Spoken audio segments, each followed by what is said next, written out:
Welcome to Garam Masala, the magic spices of cooking.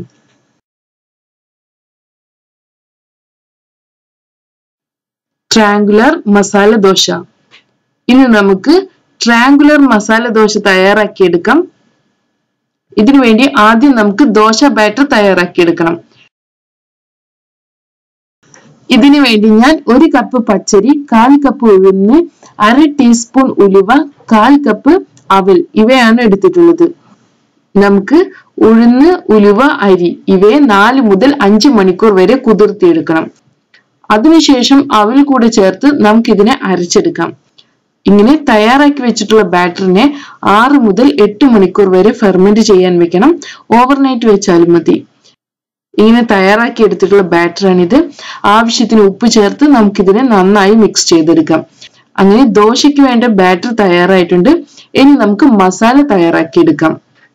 ഇതിനു വേണ്ടി നമുക്ക് 2 ടേബിൾ സ്പൂൺ വെളിച്ചെണ്ണ ചൂടാക്കിയെടുക്കാം. ഇനി ഇതിലോട്ട് നമുക്ക് 1/2 ടീസ്പൂൺ കടുക്, 1 ടേബിൾ സ്പൂൺ കടലപ്പരിപ്പ്, 1/2 ടീസ്പൂൺ ചെറിയ ജീരകം, 2-3 വറ്റൽമുളക്, കുറച്ച് കറിവേപ്പില ഇവ ചേർത്ത് കൊടുക്കണം. ആദ്യം നമുക്ക് കടുക് ചേർത്ത് പൊട്ടിച്ചെടുക്കാം.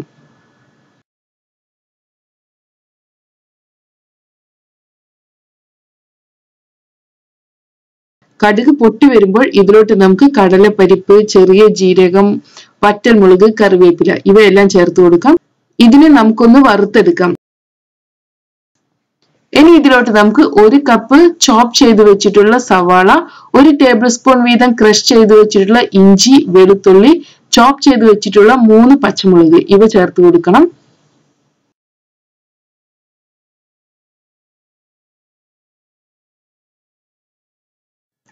ഇതിലോട്ട് നമുക്ക് കുറച്ച് ഉപ്പ് കൂടെ ചേർത്ത് കൊടുക്കാം.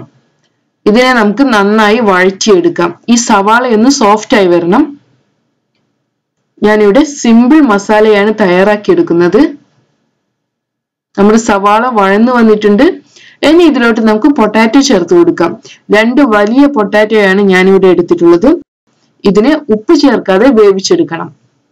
അതിനുശേഷം ഒന്ന് മാഷ് ചെയ്ത് വെക്കാം. ഇങ്ങനെ തയ്യാറാക്കി വെച്ചിട്ടുള്ള പൊട്ടാറ്റോയെ നമുക്ക് പാനിലോട്ട് ചേർത്ത് കൊടുക്കാം. അടുത്തതായി ഇതിലോട്ട് നമുക്ക് 1/4 ടീസ്പൂൺ മഞ്ഞൾപ്പൊടി, 1/2 ടീസ്പൂൺ വീതം മുളക് പൊടി, കുരുമുളക് പൊടി ഇവ ചേർത്ത് കൊടുക്കാം. എരിവ് അധികം വേണ്ടവർക്ക് മുളക് പൊടി അധികം ചേർത്ത് കൊടുക്കാവുന്നതാണ്. പൊട്ടാറ്റോയിൽ നമ്മൾ ഉപ്പ് ചേർക്കാത്തത് കൊണ്ട് തന്നെ ആവശ്യാനുസരണം ഉപ്പ് ചേർത്ത് കൊടുക്കാം. നമുക്കിതിനെ നന്നായി മിക്സ് ചെയ്തെടുക്കണം. നമ്മുടെ മസാല നല്ല ഡ്രൈ ആണ്. അതുകൊണ്ട് ഇതിലോട്ട് നമുക്ക് 1/4 കപ്പ് വെള്ളം ഒഴിച്ചു കൊടുക്കാം.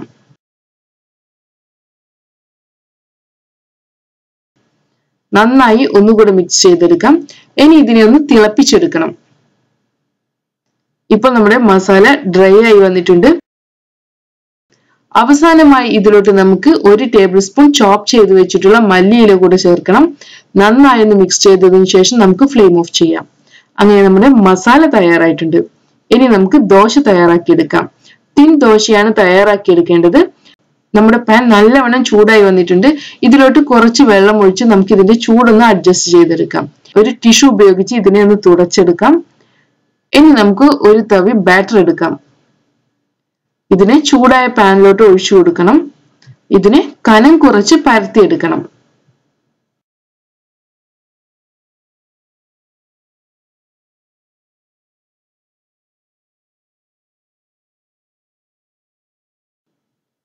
ഇപ്പൊ നമ്മുടെ ദോശ ഡ്രൈ ആയി വന്നിട്ടുണ്ട്.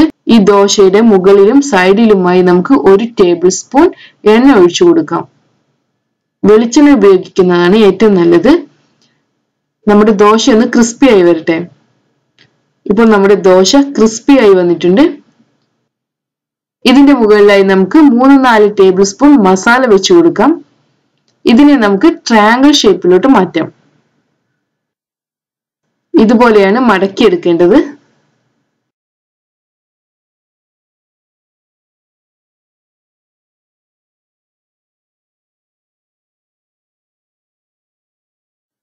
അങ്ങനെ നമ്മുടെ delicious Kerala style triangle masala dosa തയ്യാറായിട്ടുണ്ട്.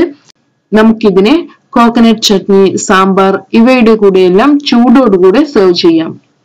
Thank you.